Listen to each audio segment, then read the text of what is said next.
I got something really old to show you guys in this video. It's a 1939 Simpson 240 ham meter. This is an analog volt ohm meter. First released 1939. Sold for $14.75 back then. Let's take a look at this one. It's going through a box of stuff that was in my father-in-law's collection of old stuff, old film projectors and stuff.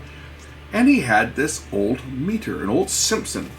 This is a Model 240 ham meter by Simpson Electric Company.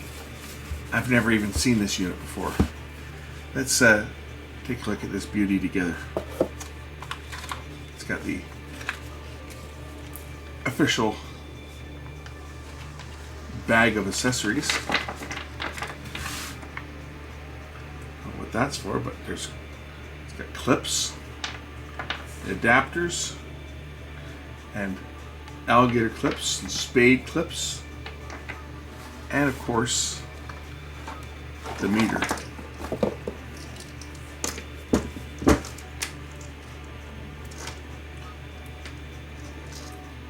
There's the probes, and you put the probes into the meter over here. I'm just going to put these other ones back in the bag because I won't need them. We're going to take a look at this meter and take it apart and see if it works. I guarantee it's going to probably need batteries in it, which are probably obsolete at this stage of the game. I don't think the batteries for this would be available. I might be wrong, they might be available. But it's a Model 240. It's old. This one here, you measured things by just plugging them in, like for example, you plugged in your common and your positive volts. And if you want to measure voltage, I will turn on my power supply and we'll measure some voltage and see how accurate it is. So I'm going to set my power supply, I'm going to set it to 10 volts.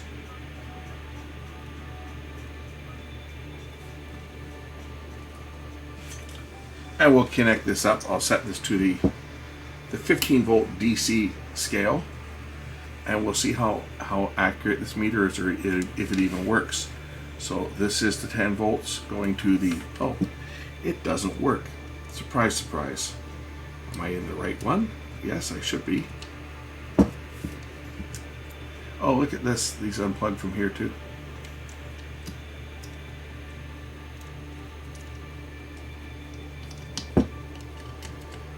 So that's interesting. Are my leads any good? Yes, they are. I'm seeing current when I do that. So, oh, there we go. Now it's working. How accurate is the meter?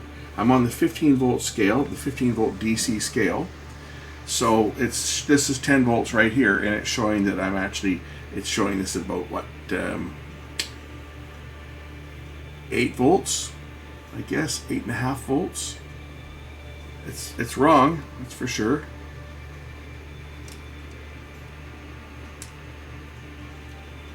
I don't even think this measures. Oh, it does measure AC volts. Okay, so if I put this on the 150 volt AC scale, I should be able to connect this to my line cord and measure the power that's coming in. But there it is. It's working. It's certainly not right though.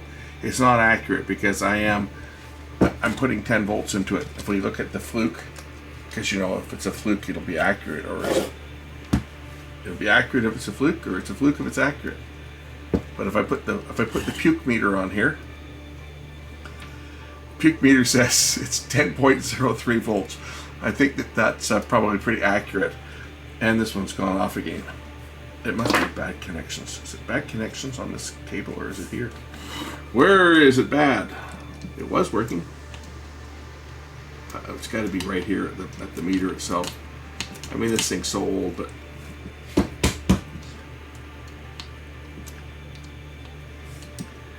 or one of these. It's got to be right here. I mean, it did work. You saw it.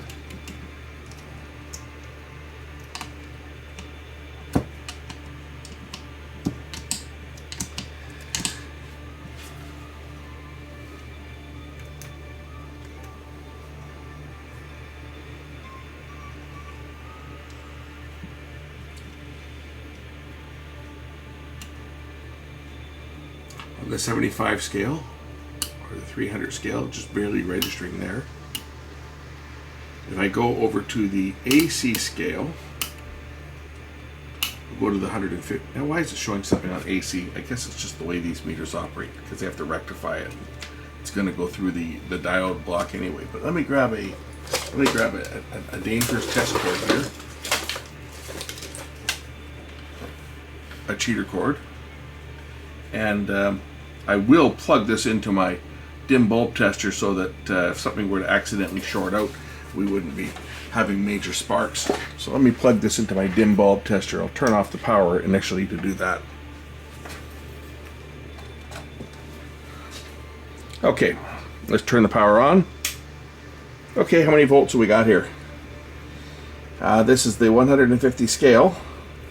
So it's showing me that there's about 100 volts here. And well, we know that there's more than 100 volts here if I put my other meter into. Now, of course, we're going through the dim bulb in series, so the voltage might be a little bit lower. But what voltage do we have here? We have 114 volts, according to the puke meter. 114.8 is what we have here. That's just from the dim bulb tester dropping a bit. If I switch the dim bulb out, which I can do just by throwing a switch here,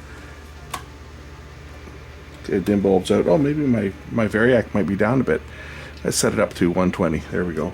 We're at 120. Okay, even with the dim bulb in, it's not changing at all because there's no load. But you see, the dim bulb protects me if I were to short these together. I would never do that. I would never do that without going through the dim bulb. Anyway, it's not very accurate. It's, well, I guess it is better now. What's it showing here? I guess it's showing about 115 volts there. Anybody want to read that meter?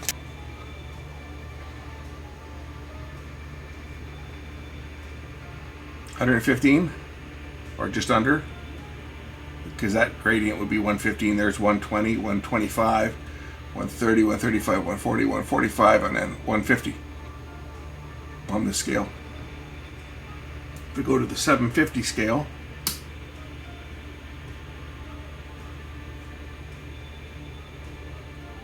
it's showing high on this one.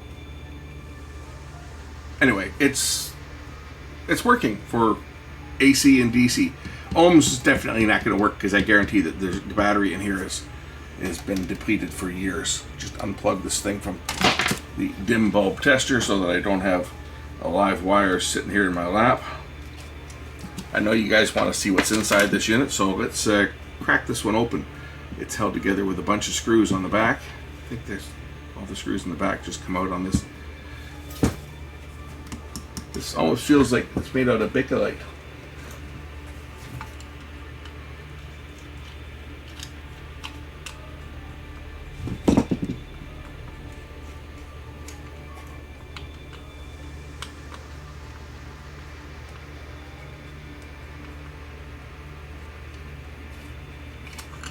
And real screws, none of that Phillips crap. Watch me take out all the wrong screws.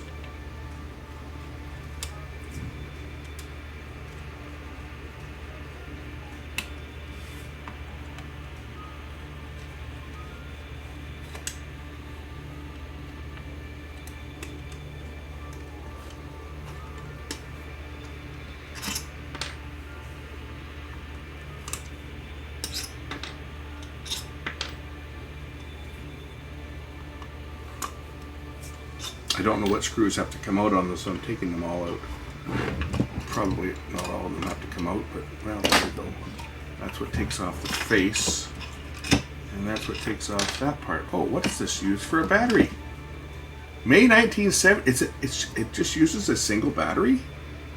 I figured for sure that this would have a high voltage battery in it, but it uses just a single. Excellent. We'll just change that battery out. This battery was installed. Well, what do we believe here? I think that they were just using the same, maybe they're just putting the same paper around it and just changing the date. So it looks like the the first battery was installed in this thing in November 23rd, 1966, and then it was changed January 8, 1970, and then again May 9th, 1970, or maybe that's when they tested the battery. But nevertheless, this battery is, I'm surprised it hasn't leaked. It's an Ever-Ready 9 Lives, number 915. This is almost worth keeping, this battery, just because of the vintage of it. It's so old. I'm sure it's dead. Either that or the meters. Let's just for the hell of it, let's just see if there's any volts in this battery. It can't have anything in it. This thing is so old. It's like 50 years old. 52 years old, this battery. There's not going to be any juice at all in this battery. And then I'm wrong. It's got 1.3 volts in this battery. I mean, it's weak, but come on. A battery from 1970 still has a charge in it? Unbelievable. Do I dare put it under a load test? It's gonna say replace for sure, but yeah, there's no current. But under no load, it did light up the fluke. Probably going to say 0 now because I'm still showing 1.2 volts.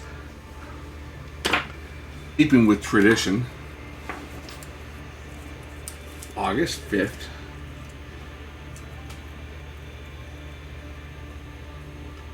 2022.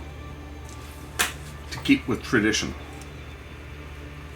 And then we'll wrap this up on the battery again, and I'll put this battery in. And then we'll test the ohms feature.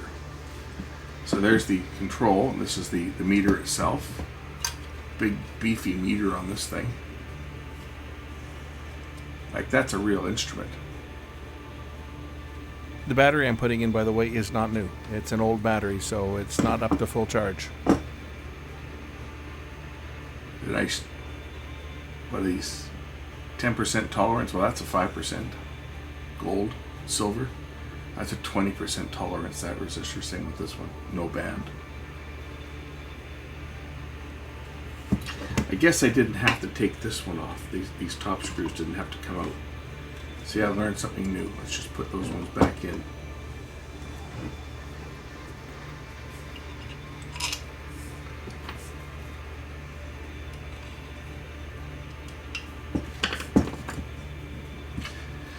Alright, this goes in just like that. The contacts for the meter connect to these contacts on the back of the control.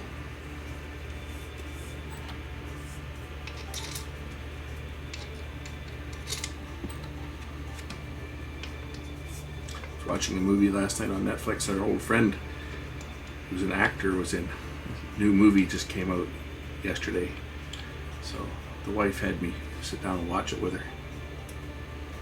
Fellow I've known for, I guess, I don't know, 25 years or so. I did his demo reel for him way back when he was just getting into the business, and he's done a number of features and has been in a few series that ran for a couple of years.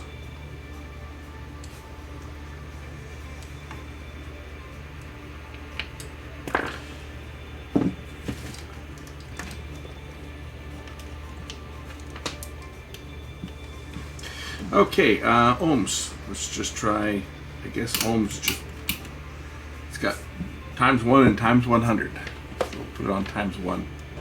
See if I can zero the meter out. Is it going to work? Probably not.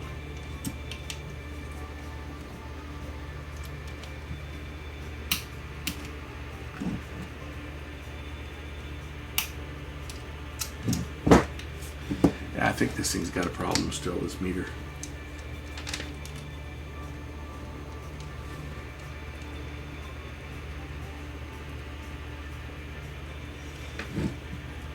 Oh, wait a minute. I gotta do this. That's why. I gotta put that over there. There, now I can zero the meter out. Almost zero the meter out. The battery I put in is not a full charged battery. It's just one that I found kicking around, so that would explain why I can't zero the meter out, but you get the idea. It's not like I'm going to be measuring anything with this thing. 100 times is all it has. So it'll measure what, 50K, I guess. Well, 1 meg, I'll say 3 megs on here at times 100, but I mean, it's not going to display much. Actually zero the meter here first.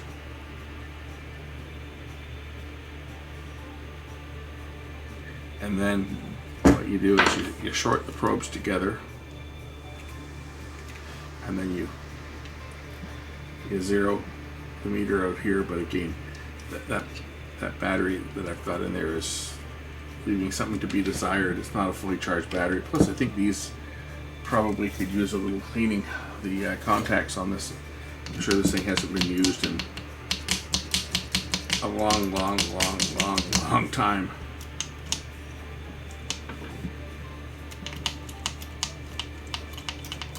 Has a 3000 volt setting, so if you want to measure 3000 volts, you set it to the 750 setting, and you plug, instead of plugging a positive or the red terminal in here, you plug it in over there.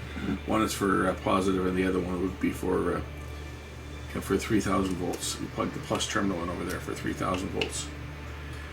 Anyway, that's to say, it's not going to be accurate. It's more of a, do we have continuity? Yes, we have continuity.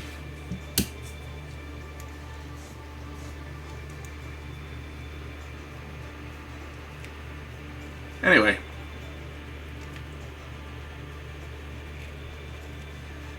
it works, gets the job done, I guess. Not that this thing's ever going to get used. I just figured I would show it off as an old antique meter with an even older battery in it. It's amazing that this thing still has any charge. It's actually amazing that this battery hasn't leaked. Oh, made in Canada. That's why. What does it say on this? Let's see the guarantee. Because, you know, they always had a guarantee on the batteries. If this battery damages flashlight, send flashlight and batteries to us for a free replacement. Toronto 4, Canada. That's the address, Toronto 4. I should point out that the meter is in almost pristine condition for a unit this old. It looks like it's never been out of the box, or only been out of the box a few times. Flashlight battery, zinc carbon. Never see anything like that anymore. But I remember from when I was a kid, growing up in the 60s, lots of these. 60s and into the 70s, lots of these batteries. And I had things that got damaged by them when they exploded, when the acid leaked out of them. And I'm surprised that this one actually hasn't leaked, considering how old it is. Anyway, that's it for this one. Hope you enjoyed looking at this old meter. Now I can put it back in the box and promptly forget that it exists for another 50 years.